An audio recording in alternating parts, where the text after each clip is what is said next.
Setelah mencapai pencerahan, Petapa Gotama tak lagi dapat menderita. Kenapa? Ada yang tahu nggak kenapa? Karena Pangeran Gotama sudah menjadi Buddha. Boleh, boleh. Yang lain? Karena Buddha suci. Bolehlah. Dolphin angkat tangan. Apa, Dolphin? Karena Dolphin. dia melepas semua kekayaannya. Karena dia melepas semua kekayaannya. Boleh. Mevenia bilang dia sudah mencapai pencerahan. Boleh. Ada lagi yang lain? Karena Petapa Gotama sudah mencapai kesempurnaan, kata Jason. Boleh. Yang lain? Oke, jadi jawabannya ini dia. Karena makna dari kecerahan adalah bebas dari segala sumber penderitaan seperti kebencian, ketamakan, dan kekelirutahuan. Nah, jadi ini makna dari kecerahan adalah bebas dari segala sumber penderitaan seperti kebencian, ketamakan, dan kekelirutahuan. Nah, jadi sudah tidak ada lagi yang namanya loba, dosa, dan moha. Ya. Jadi, setiap orang yang sudah mencapai kecerahan, walaupun bisa sakit, ia tidak akan bisa merasakannya lagi karena batinnya itu sudah tenang, sudah merasa tenang. Nah, seperti ini. Nah, ketika mencapai kecerahan, mungkin kita masih bisa berada pada keadaan yang bisa membuat kita menderita, misalnya sakit dan dihina orang lain. Nah, dulu itu Buddha Gotama setelah menjadi Buddha itu, ia masih bisa merasakan sakit, tapi batinnya udah nggak sakit lagi. Maksudnya itu kan, eh, ada satu cerita, Buddha Gotama itu dilempar batu sama orang, dan terkena ke kakinya kalau nggak salah. Nah, kakinya memang sakit, ya, tapi yang sakit itu cuman badannya, cuman fisiknya. Batinnya itu nggak merasakan sakit lagi. Paham nggak? Paham ya? Paham. Ya, jadi walaupun sudah menjadi seorang Buddha, nah, seseorang juga masih bisa disakiti, tapi ia tidak akan merasakan sakit lagi, karena ia sudah terbebas dari yang namanya penderitaan. Oke, selanjutnya, nah ini dia. Tapi apapun kejadiannya, batin kita tidak akan bisa menderita lagi. Inilah yang merupakan akhir dari derita. Ini dia. Jadi kalau pernah merasakan penderitaan, nah, lakukanlah hal-hal yang baik. Kemudian nih lagi, semua orang, termasuk kita juga bisa mencapai kecerahan dan menjadi Buddha. Kita juga bisa, bukan cuma Pangeran Gotama aja. Nah, pada awalnya Buddha Gotama juga adalah makhluk atau manusia biasa, sama seperti kita kan. Nah, ia juga mengalami banyak kehidupan secara berulang-ulang. Nah, ia juga pernah melakukan kesalahan. Namun, pada kehidupan lampaunya, dia pernah bertekad untuk menjadi Buddha. Nah, pernah dengar cerita yang ini enggak? Tentang petapa Sumedha. Enggak, Bis. Enggak pernah? Tahu tuh. Enggak kayaknya. Nah, jadi kan ini petapa Sumedha ini. Nah, ini petapa Sumedha. Ya, ini pendampingnya. Nah, dulu pada zaman Buddha, ini dulu pada zaman Buddha di Pankara, nama Buddhanya. Ya, Buddha ini mau melewati sebuah kota. Nah, jadi di sebuah kota itu jalanannya kalau nggak salah berlumpur. Jalannya berlumpur, orang-orang belum sempat membersihkannya. Nah, jadi petapa Sumedha ini mengorbankan dirinya untuk diinjak oleh Sang Buddha supaya Sang Buddha bisa lewat dan kakinya nggak kotor. Nah, ini petapa Sumedha ini. Nah, terus ini kan dibilang Buddha kan, Sumedha kelak engkau akan menjadi Buddha. dengan nama Gotama, dan gadis ini akan menjadi pendampingmu. Nah, ini adalah awal mula, bukan awal mula sih, salah satu kehidupan lampaunya Petapa Gotama. Nah, jadi Pangeran Gotama sebelum menjadi Buddha, sebelum ada di kehidupannya yang namanya Pangeran Gotama, dia sudah hidup menjadi seorang petapa namanya Petapa Sumedha. Nah, Petapa Sumedha ini dia sudah bertekad dari kehidupan-kehidupan lampaunya ingin menjadi seorang Buddha. Nah, dan pendampingnya ini adalah Putri Yasodhara. Nah, mereka juga sudah hidup bersama dari kehidupan-kehidupan yang lalu sampai ia menjadi Buddha. Hebat kan? Nah, jadi kalau kita mau menjadi Buddha juga, kita mau cerah juga seperti Buddha Gotama, kita juga harus melakukan hal-hal yang baik dan memiliki tekad yang kuat. Supaya kita tidak menderita lagi. Siapa yang mau menderita? Coba Miss tanya dulu. Ada yang mau menderita nggak di Hantu, sini? Miss. Hah? Solvin mau menderita? Ada. Hantu, Miss. Hantu. Oh, Hantu. hantu. Hantu juga nggak mau menderita sebenarnya.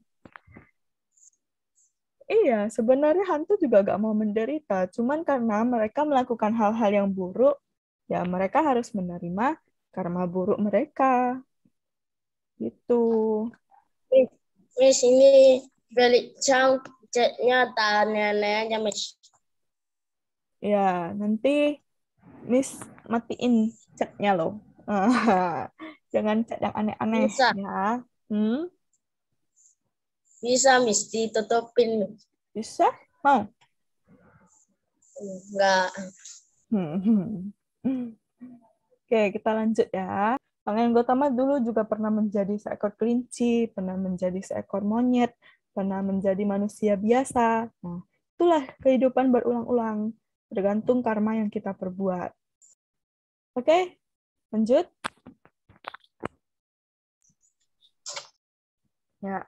Nah, jadi dalam kehidupan yang berulang-ulang, ia berusaha untuk menyempurnakan 10 sifat sempurna.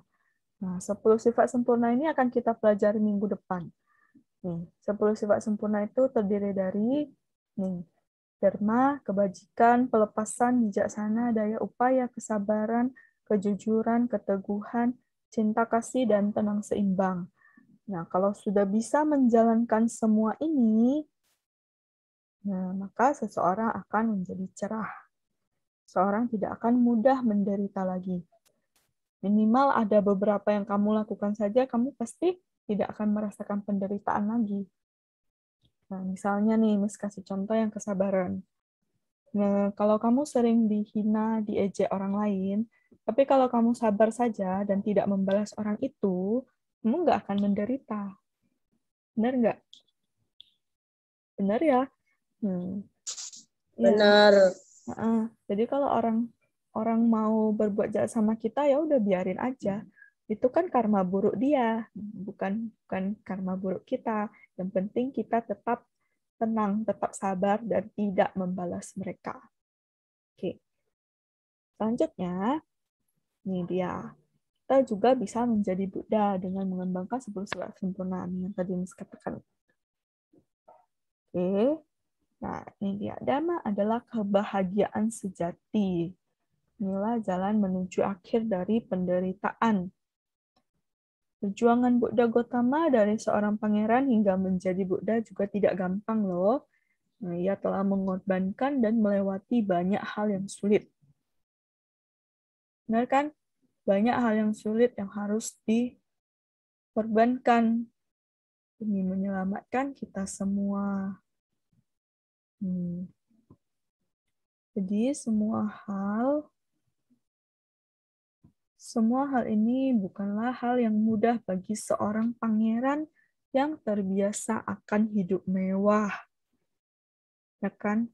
Pangeran yang biasanya hidup mewah, yang biasanya melakukan apapun semuanya dilayani, tiba-tiba harus meninggalkan istananya, terus meninggalkan kusir dan kudanya, memotong rambutnya, kemudian tidur di pinggir jalan, di goa, di hutan, di bawah tanah.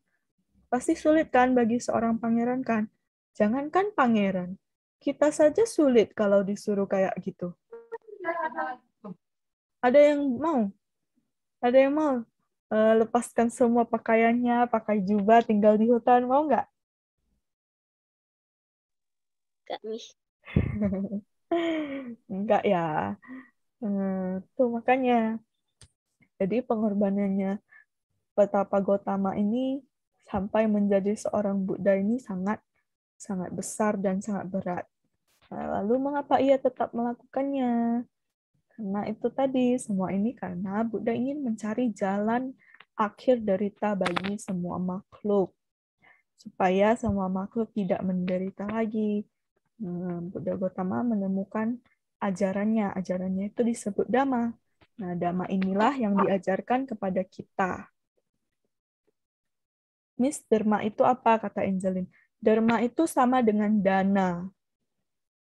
Tahu dana kan? Nah, dana itu berdana, memberi. Nah. Oke, Angeline?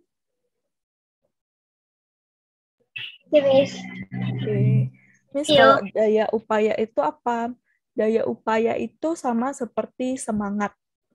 Sama seperti rasa rajin dan tekun. Nah, itu nanti minggu depan akan Miss jelaskan di video pembelajaran. Ya, nanti nonton aja videonya.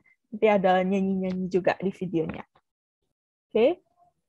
Nah, jadi selanjutnya, nih, setelah cerah, Buddha giat mengajarkan Dharma selama 40 tahun kepada semua makhluk, agar semua makhluk terbebas dari derita, termasuk kita.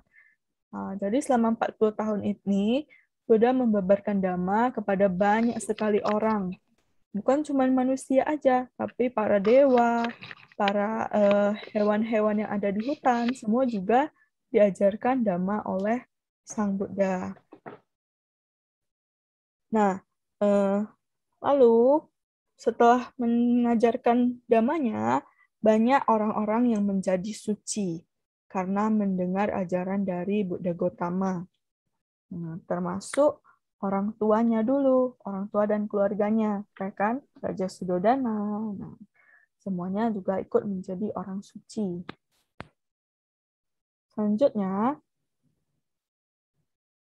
jadi jangan sia-siakan perjuangan pengorbanan Buddha yang telah mengajarkan Dhamma untuk kita semua.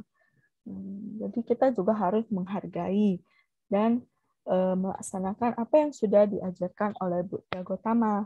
Kalau dulu Buddha Gotama tidak mengorbankan semuanya, sekarang ini kita nggak akan bisa belajar agama. Nah, itu. Jadi kita harus benar-benar menghargai apa yang sudah dilakukan oleh Buddha Gotama dulu. Nah, jadi pelajarilah ajaran Buddha dengan sungguh-sungguh. Lakukan ajaran Buddha dalam kehidupan sehari-hari, maka kita akan menjadi lebih bahagia. Percaya nggak kalau kamu menjalankan ajaran Buddha, kamu bisa bahagia? Saya tidak. Ada yang anggu-anggu. Percaya nggak, Jason?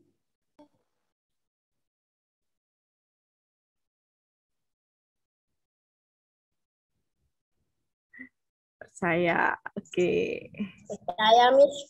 Iya, percaya ya. Nah, jadi kalau kita awalnya sudah percaya, yang paling penting itu percaya dulu. Kalau kamu sudah percaya, terus kamu lakukan, dan kamu akan merasakan bagaimana kebahagiaan itu.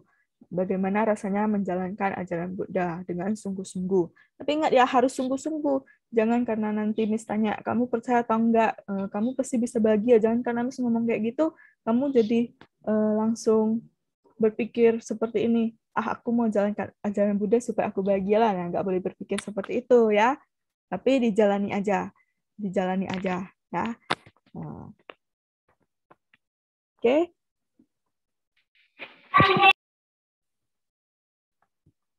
Nah, ternyata sudah habis materinya. Jadi sampai di sini ada yang mau bertanya?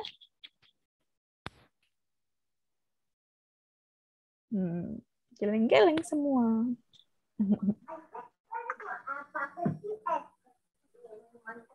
No. Kalau kalian mau lebih mengenal ajaran Buddha lagi, rajin-rajinlah ke wihara, ya. Dan selain itu, nah kita kan beragama Buddha. Kalau kita lihat agama-agama yang lain, semua mereka itu juga rajin ke tempat ibadahnya masing-masing.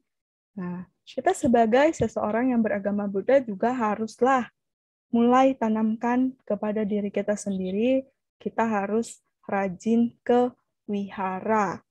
Ya, nanti setelah pandemi berlalu atau pada saat selama pandemi ini kan banyak tuh yang ngadain kebaktian online atau apapun itu. Nah, itu harus kamu ikutin supaya kamu lebih paham lagi.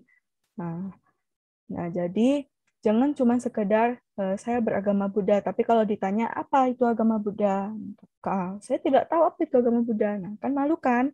Nah, jadi pelajarilah yang benar tentang agamamu, ya. Nggak apa-apa kalau sekarang ini masih jarang, nggak apa-apa. Nanti lama-lama juga terbiasa. Ya.